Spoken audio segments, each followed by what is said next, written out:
Now, let me explain something to you guys. And in some respects, you should sympathize with Kamala because she's not pulling the strings.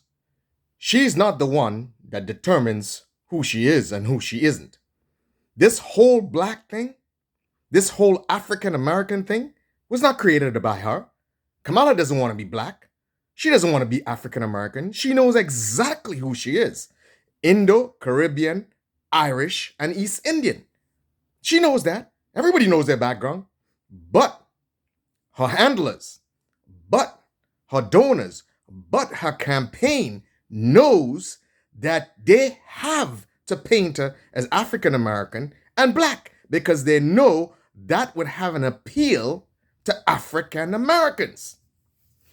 This is what these European immigrants who came over to America hijack black politics in America, okay, through the Democrat Party, and determines how the black African American votes.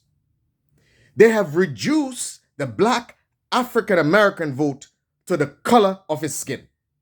As with everything else in America, they have reduced the African American that he can only make decisions based on the color of his skin.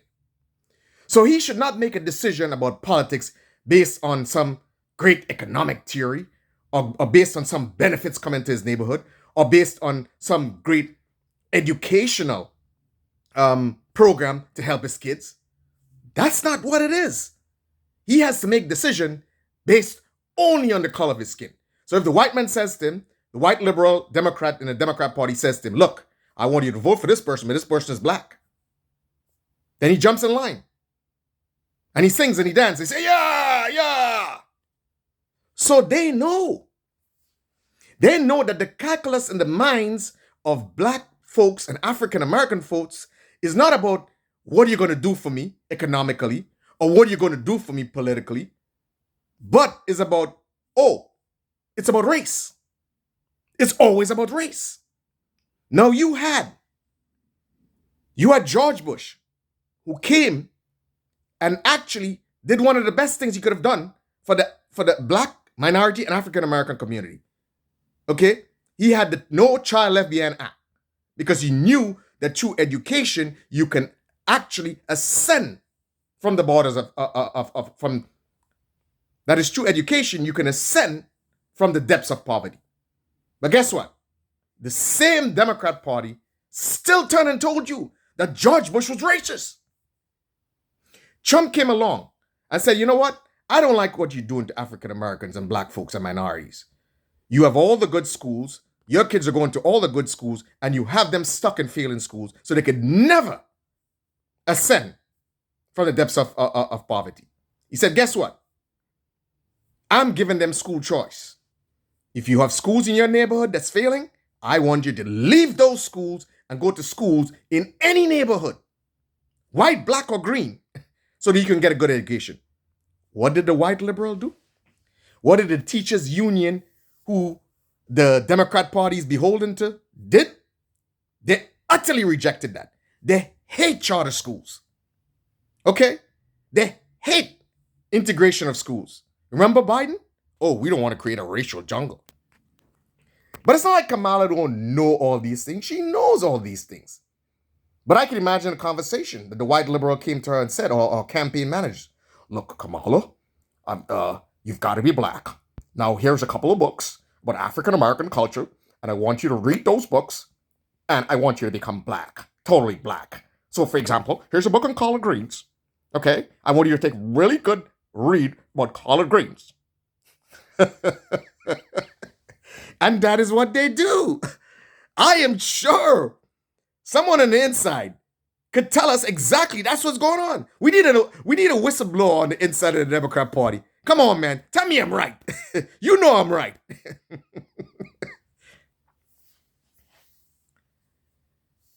So, for example, Kamala knows her background. Okay? She spent some time in the Caribbean. Caribbean folks know exactly how things work. Okay? They know. They know, as I said before, it ain't like the East Indian sisters are lining up to get to the brothers. They can't take them home. Look at Trinidad, look at Guyana, it's half and half. And the population has stayed half and half. What does that tell you? That they marry within their race. Of course, there's a little anomalies, and you might have an Indian and an Afro-Caribbean getting together. Yeah, of course. There's one or two of that. But to great resistance of the East Indian parents. That's a fact. Everybody knows that. Let's keep it real. This is not anything strange. Everybody knows that. And as I told you guys, that is why Kamala's father would have gotten a pass from her mother's East Indian parents. Because she would have said, look, he is of Indo-Irish Caribbean background. So it's okay. We'll give him a little pass. He has some East Indian blood in him. That's what it is. It's not like, they probably wouldn't date Afro-Caribbeans or they probably wouldn't date African Americans. Of course, Kamala dated African Americans. But a lot of that is strategic. A lot of that is probably for some sort of economic benefit or some sort of social benefit. She wasn't going to take Willie Brown home. I mean, of course, she couldn't take him home. She wasn't going to take Montel Jordan home. Heck no. It's not going to be accepted. So as I said, all of this about them passing her off and trying to sell her to Black Americans or African Americans as she being Black or African American, it's all because of political expediency. This is to garner votes. It's an understood strategy. But it's sad. It's sad that African Americans allow themselves to be reduced to just the color of their skin and to make decisions only on just the color of their skin, not on the content of their character. And that is what Martin Luther King fought for. When you see me, don't see me just because of the color of my skin, not because they're intellectually smart, not because they're politically smart, not because they're economically smart, not because they understand the importance of benefits coming to their community for their vote, but no, because you're Black. Because of the color of your skin, you have to vote a certain way. Now that is wrong. That is wrong for, as I said, European immigrants who came to America, hijack the Black vote and the Black politics in America, and has determined for over 50 years where you vote, what you vote, who you vote for, and how you vote. You got to wake up, my brothers and sisters, man. You got to wake up, my brothers and sisters. You can't allow people to treat you like that, man. You got to regain your dignity and vote on issues that are important to you. Education of your children, economic benefit, social benefit, safe neighborhoods. These are the things you need to vote on.